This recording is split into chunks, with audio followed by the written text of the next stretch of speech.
Hi, my name is Mandolin Royal, and I wanted to show you today a comparison between three different cockerels who are sort of related but not really related, and I wanted to show you the differences between them all.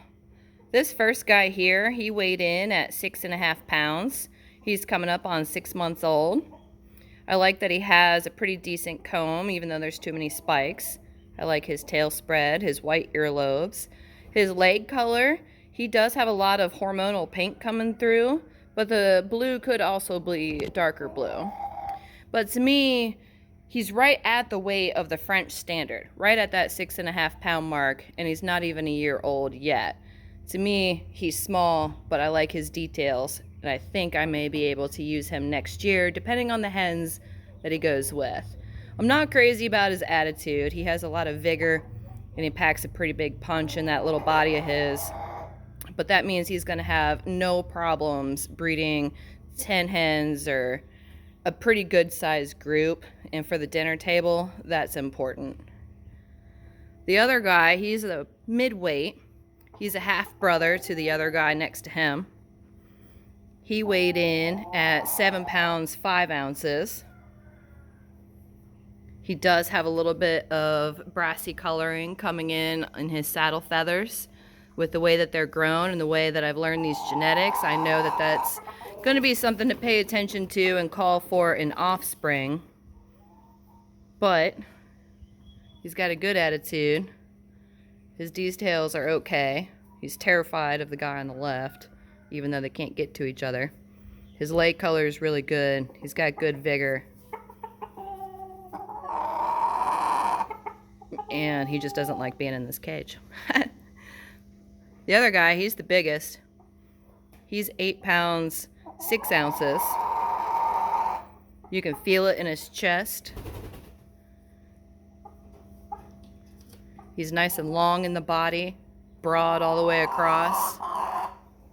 He has a large comb and large wattles, but because everything else about him is large, it brings about some semblance of balance. I'd like to see the comb be smaller.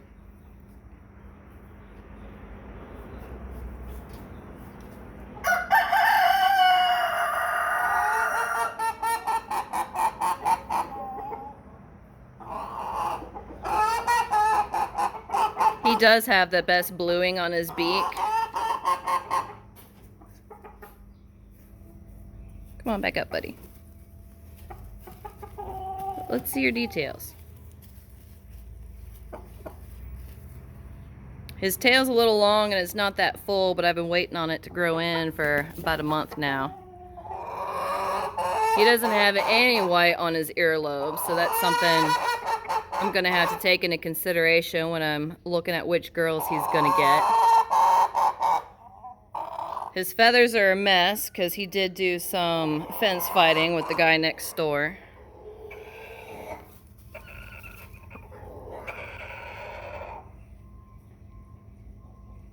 Looking at him now, his comb would be considered oversized.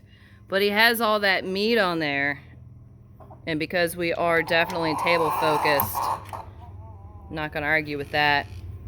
And I will compensate his flaws with the females that he may end up with.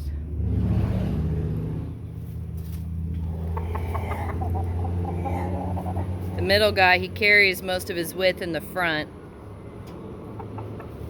So if he gets girls, I'd like to see them wider on the back end to see what those offspring do. He's not as friendly as the guy on the right, but that's okay. We don't need him to be pets.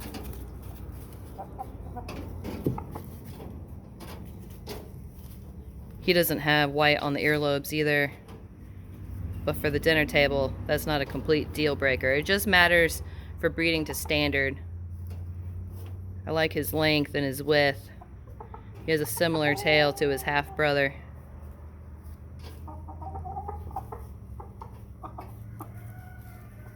But for the grow-out season so far, these are the most mature offspring that I have to look at and hang on to a little longer.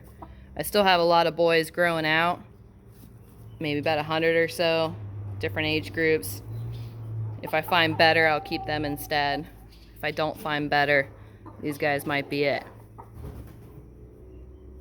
With this guy being more detailed in what the breed standard wants, but smaller sized, I'll have to be careful on the size of female that he gets. I'd like to see him with 6.5 pound to 7 pound females so that we can bring that size up a little bit.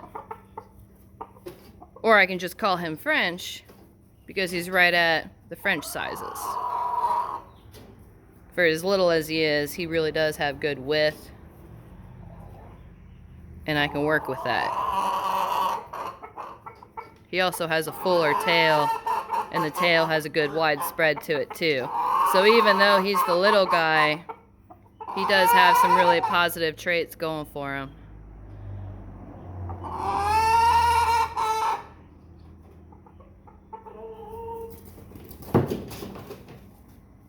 I really wish he had a better attitude. He's actually pretty terrible. So any girls he gets are going to be my more docile girls. And then he can spread that vigor and hopefully without the attitude into offspring. As soon as I have a son from him with a better attitude and better details and better size, I won't need him anymore. So I'm not going to sweat it. But for now, I need some of the traits that he has that my other boys aren't showing yet. We are in season 6 of breeding these guys, and I've learned a lot about how they pass forward traits and the importance of picking the right girls for them. I can't just peel off 6 girls and throw them all together with boys and hope for the best. I really need to look at the details that those girls have and try to guide and steer the results from there. And then as they grow out, I look for who's better so that we can hold on to them for the following season and just get those incremental improvements. It's not something that's going to happen overnight. It's going to take some time. It's going to take a detailed approach.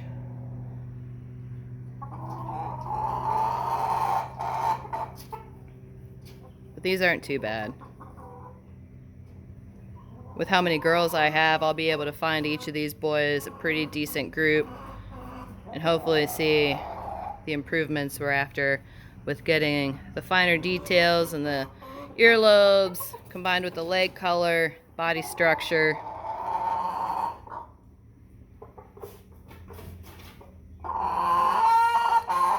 I like these two a lot. They're just missing those itty bitty details, but I've got girls who can help that out next year. I have a preference for their type of temperament. Not overly flighty, pretty chill, especially this big guy. He used to be a little jumpy around me, but he's since figured out I'm not the bad guy.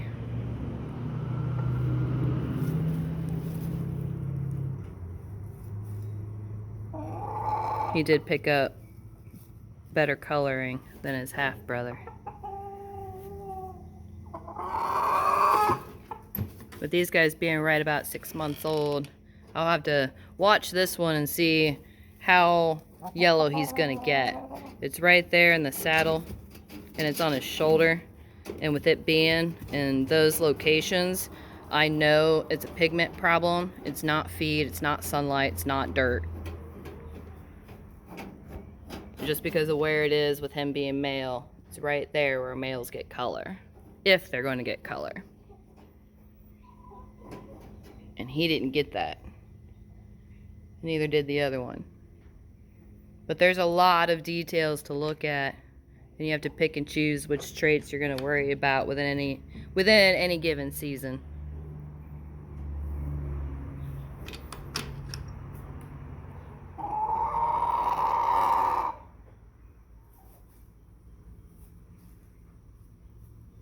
With what we have growing out, though, I'm hoping to see some guys who are better equipped for breeding than these. But you don't want to accidentally call yourself out of a flock either. I've been there before. So I'm going to hang on to these boys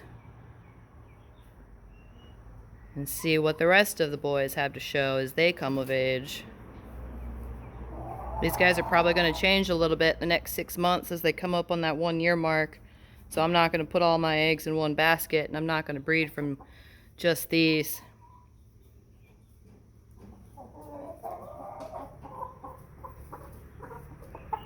How's your attitude today?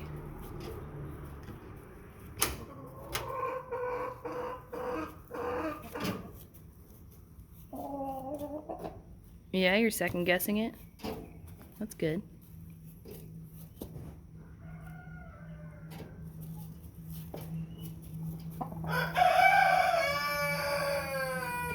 This one has the darker eye color too. He's way more French than the other two.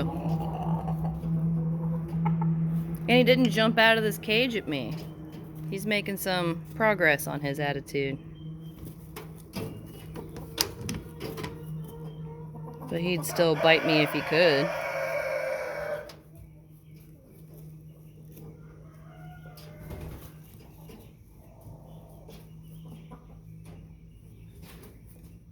Here soon, I'm hoping to get the girls out and show you comparisons between them and how different or similar they can be.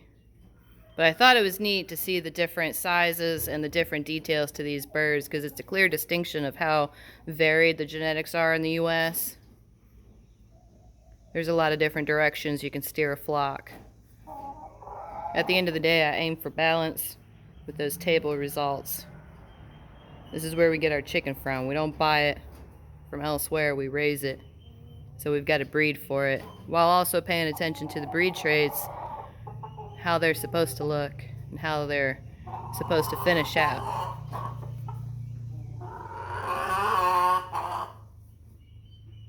Now that I've got these guys chilled out, I can put them back in their pens. It was pretty exciting when I first put them in here. So we'll see you next time on some more bird comparisons.